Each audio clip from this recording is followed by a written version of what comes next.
We are going to see about sustainability and development from the various angles, analyze the causes and effects of environmental degradation and resource depletion. The economic development that we have achieved so far has come at a very heavy price. So how do you define environment? Is it that green space around us? Is it all about that living things?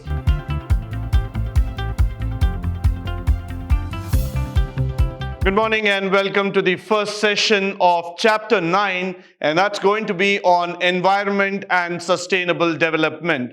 Now, this chapter is very important. Why? Because from an economic perspective, from a business perspective, we are also going to have a look into the environment. Why environment will make a change and how does it really impact the economy on the whole. So let's just go forward and try to understand the topics for today.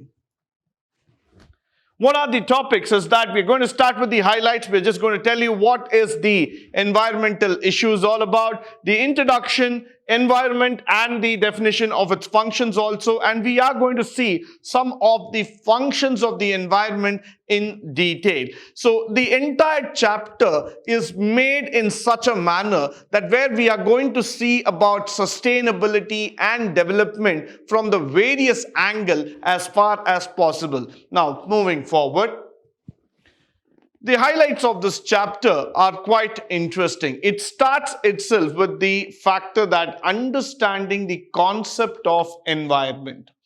Many a times we try to understand the business, we try to understand the sector, we also try to understand what are the factors that are associated with it.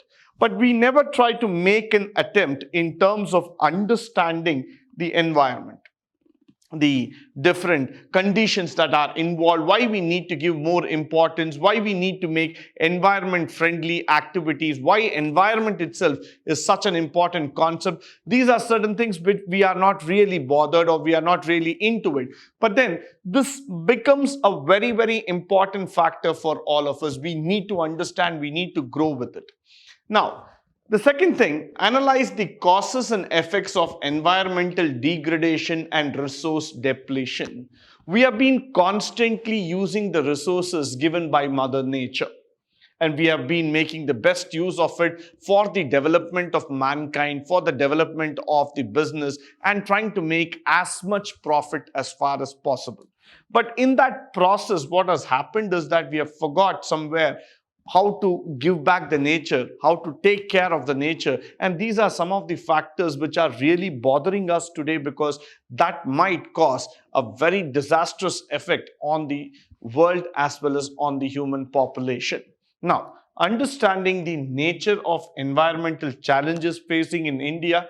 Now, especially to our country, with regards to India, there are a lot of environmental challenges. There are a lot of factors that are threatening our country, which we need to take care with the utmost interest and topmost priority, so that in the long run, India is able to create a sustainable country for growth. And relate the environmental issues in a larger context, because I'm going to repeat this word called as sustainable development as many times as possible, because that is going to be the most important factor of the economy coming forward. So somewhere down the lane, sustainability is going to become the key word in economics, and that is going to be the driver of growth for the coming decades to happen. So let me move forward and try to explain you the chapter in length and breadth. Now, moving forward, let me introduce this chapter to you in a very simple and straight manner. The economic development that we have achieved so far has come at a very heavy price. That is at the cost of environmental quality. Till now, whatever economic achievement a country has achieved, especially when I talk this in relation to our country, India, we have got the independence at a very heavy price, no doubt about it. And we have also got the economic development at also a very heavier price. The reason is that in both of the scenario, if you start understanding and analyzing, At the first case, when we wanted independence at any cost, hundreds and thousands of people laid down their lives. They were not worrying about what is going to happen to their families. They were not going to be worried about the factor that something is going to affect them. They just wanted independence. So hundreds and thousands of people marched against the British and they got freedom for us. Similarly, after independence, when hundreds and thousands of industries started coming up, when India started spelling the word development, and when we started moving forward in leaps and bounds, we forgot the most important gift given by God, and that is environment. So we forgot the environmental factor that started leading to a degradation as far as possible. And in one fine morning, when India started facing the problem called as environmental degradation, we were just looking at it. We just became a silent spectator altogether. So that's why I say the economic development has come at a very huge cost, and that cost that what we are paying is the environmental degradation. The second problem, or the second step, as we step into the era of globalization, which is promising a higher economic growth, we have to bear in our mind the adverse consequences of the past developments that have been happening on our environment, and we have to consciously choose a path for sustainable development. Now, coming back, when India stepped on to the world saying that we are second to none and we will also be a participative story or an exercise when it comes to the globalization, liberalization and privatization, we were all very happy. Why? Because India was really moving on a top gear, trying to come up, trying to tell the world that this is how we are going to make a strategic achievement altogether. And we were very happy about it. But then what happened is that over a period of time, if you now start seeing, we have to make a conscious decision. What are we going to support? Are we still going to continue destroying our environment and develop? Or are we going to take care of our environment first and then talk about development? So there is a choice. There is a decision that needs to be made immediately with effect, keeping in mind the millions of people and the future generation that is going to come up in India. So there is some point that has to be taken up here. And we also need to understand that the unsustainable path of development that we have taken till now cannot be possible because the challenges of the sustainable development that's happening has got a significant impact towards the global growth and development altogether. Till now, we have only felt that the environment will take care of itself. We don't have to be worried about it because it will repair itself, it will come back to normalcy, so we don't have to worry. Things are quite easy, things are quite fine. That's what we have been talking about. But let me tell you the truth, let me tell you the fact altogether. Environment needs care. Environment needs attention, so that we have to go back, we have to tell the world that yes, we are caring for the environment. If you want to sustain, if you want to grow on the right path, that means we have to take care of the environment. So it is a conscious decision that we have to take with the millions of people living in this country, that we are here, we are ready to pledge to go forward, take the oath of restoring the environment back, bringing it back to the same green condition, and then let's talk about development altogether. Now, moving forward, environment definition and function. So how do you define environment? Is it that green space around us? Is it all about that living things? Is it all about that non-living things? What is this environment comprises of? So if I am going to define environment, it is about the total planetary inheritance and totality of all the resources. So Mother Earth put together with all its trees, plants, rivers, ocean, lakes, every single creation of God which is being gifted to the mankind as a part of this wonderful universe, as a part of this wonderful planet called as Earth, is called as environment. So environment is a totality. It is a very big definition altogether. It comprises of n number of things that put together in this planet.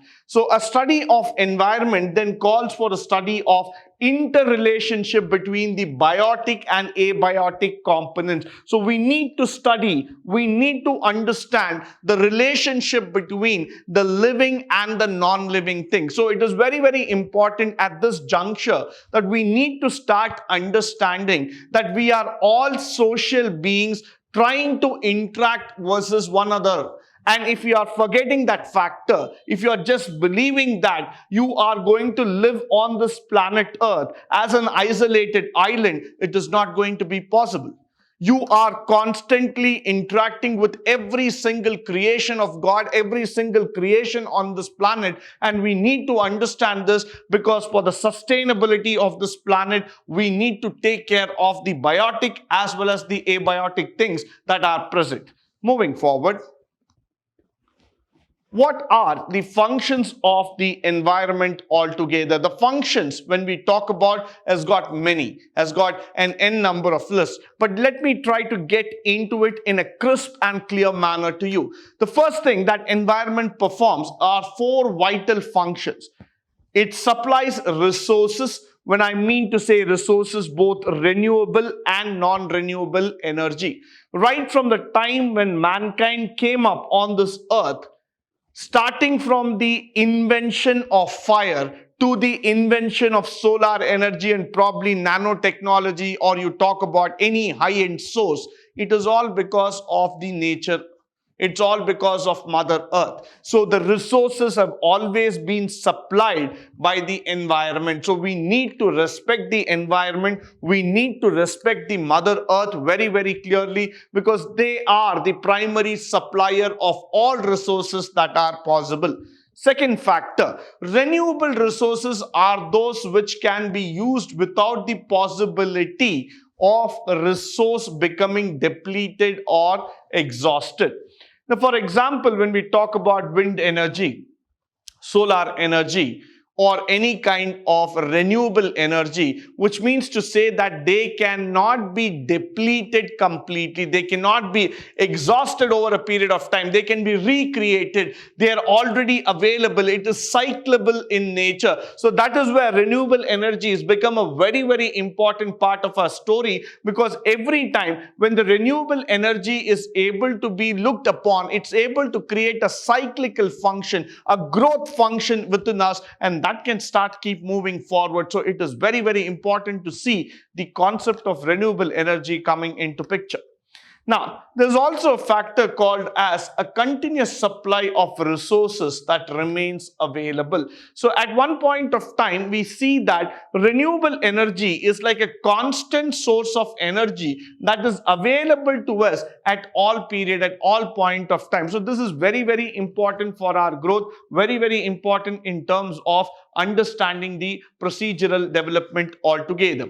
Now, what are the examples of renewable resources? Are trees in the forest, because they can be cultivated, they can be grown again, provided we pay attention to there, and the fishes in the ocean. Now, these are all renewable energy. These are all renewable natural sources that can be again brought back into the nature. So we need to understand at any given point of time, renewable energies are one that can be again created, that can be recycled, that can be brought back into the environment. So we have to concentrate on the renewable resources rather than the non-renewable resources. Now, moving forward, the non-renewable resources are the one which cannot be created once they are completely exhausted. So when I talk about a fossil fuel like oil, petroleum, coal, or any other resources, they are all exhaustible in nature. So the faster we try to deplete them, the faster we try to use them,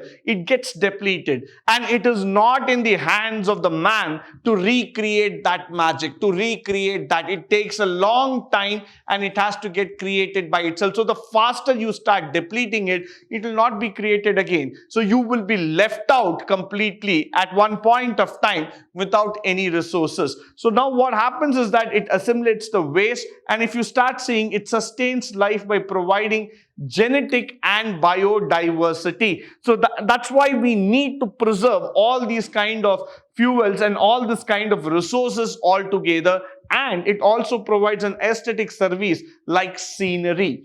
Now, this is very, very important. India being a country of vast tourism nature, gifted, and you see that in India there are many places which can be compared to the world level beauties altogether in terms of tourism. And if we keep on destroying the environment, if we keep on destroying the entire factor altogether, automatically the entire scenario will come down and it will break down. So it's very, very important that we pay attention to this aesthetic services like the scenery, like those, the resources altogether, so that we have a good environment altogether. Moving forward.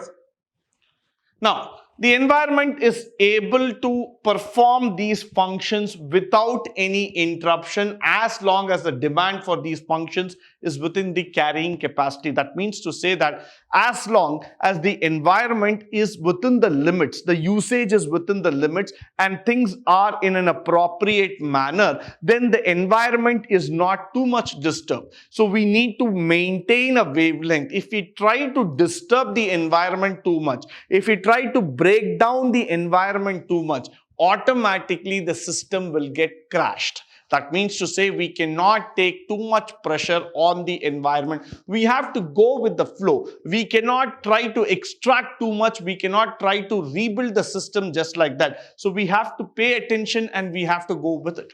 The second part, this implies that the resource extraction is not about the rate of the resource, and the waste generated are within the assimilating capacity of the environment. Now, we are not creators, or we are not any Superman or magician that we can recreate the entire universe within a given fraction of time. What happens in the nature is that whatever usage factor that has been done by mankind, that has been done by humans, there is a limit, there is a capacity altogether. So within that capacity, the earth can occupy and take all the waste, take all kind of products, the byproducts altogether. But beyond the limit, the earth will not be in a position to sustain it in the long run. So definitely at that point of time, at that level, there is a chance, there is a possibility the earth might break down. So at some point of time, we need to understand, if you keep on extracting the resources, if you keep on taking up all the resources, you might not be in a position to sustain for a longer time period. Next one, when it is not so, the environment fails to reform. So you forget to reform in the third, and the vital function of sustenance, the vital function of sustainability, coming back in position, being there and taking it forward is very, very important. And if you are not able to do so, this results in environmental crisis. So if you are not able to balance your work and the environment, if you are not able to balance the environmental system altogether, what do we land up? We land up in crisis. So that is why it is very, very important to see that we maintain and we manage the entire environment. Now, moving forward, there is also a situation today all over the world, because this is the situation that we are talking about, not just specific to India or China or England or any other country, but this is the situation at the global level. So every country will have to pay attention towards their environmental development and has to take care of their environment. Now, moving forward, the functions of environment, when we continue forward, you will see that one of the biggest problems that we are facing in India is the rising population. And the rising population of these developing countries is making the consumption level go higher and higher. So moment the rising population goes up and the consumption factor starts going up, the production standards will also go up. Because the production standards have to go up, we have to make use of the resource utilization. So we have to utilize the resource altogether. Many resources have become extinct and the waste generated are beyond the absorptive capacity, which means to say that we will not be able to absorb those capacity in the environment. Now, absorbed capacity means the ability of the environment to absorb degradation. Now, for everything, there is an upper control limit and a lower control limit, which means to say that there are certain limitations, there are certain functions which you need to get in your mind very clearly. The earth, Mother Nature, can take this only to a certain extent. It cannot take it beyond a level. It cannot go at a level where it simply goes ahead and destroys the entire functionality. So it has to come in a particular manner. Only a particular level of absorption is possible, beyond which if we are wasting or we are throwing waste towards the nature, the soil will not be able to take it, and this will again lead to a degradation problem. Now, the result is that today we are in the threshold of environmental crisis. Though we have not spelt it out, though we have not raised the alarm, but then the bells are ringing. Everywhere it is a scenario where people are coming back and saying that we are just one step forward to danger. And currently when you see the situation of pandemic that is going across the globe, it is a very, very clear signal to all of us saying that somewhere there is an environmental degradation and crisis that has been looming around us. So we need to take care of the environment in such a manner that we are able to come back and we are able to deliver what is needed. The past development has definitely polluted and dried up rivers. This is another important thing. Most of the people in the world are still suffering from water shortage. So it is mandatory that we take the effort of bringing it back and making the environment as good and as clean as possible. So we need to take care of this situation at any given point of time. Moving forward. Besides, the intensive factor and extensive extraction of both renewable and non-renewable factors have made the environment completely get onto the wrong side, on the depletion side. Added to this, we also have the health cost of this degraded because of low cost air. The quality of air is coming down, the quality of water is coming down. We are not able to get good food conditions. So all these things have resulted in increased incidence of respiratory diseases, waterborne diseases, and all those factors. So it is very, very important to say that the expenditure on healthcare is also increasing to a very great extent. To make the matters worse, the global environment situation, issues such as global warming, ozone, and all those factors have also contributed or increased the financial commitment for the government. So at some point of time, the financial commitment for the government has also gone up, which you are able to see today. Why? Because had we taken care of this pollution, had we taken care of the degradation, had we taken care of decomposition, recycling long time back, probably we might have not landed up in a pandemic like what we are facing today. So this is a lesson, this is a turning point for every single citizen of this globe, saying that healthcare lies in our hand. If we don't take care of the environment properly, the effects are directly going to be on us, where we will not be able to bear the brunt of the nature. So for today, the government and all other agencies have taken such a great effort, saying that they want people to take care of the healthcare, and the cost is also going up. Had we taken this measure some years back and safeguarded our Mother Earth, automatically we don't have to spend so much of money or so much of cost in rebuilding our healthcare. Now, moving forward. With this, we come to the conclusion of the first session. I hope and believe that this session would have added some value, some information, and something which is very, very useful about the nature, the environment, and sustainable development.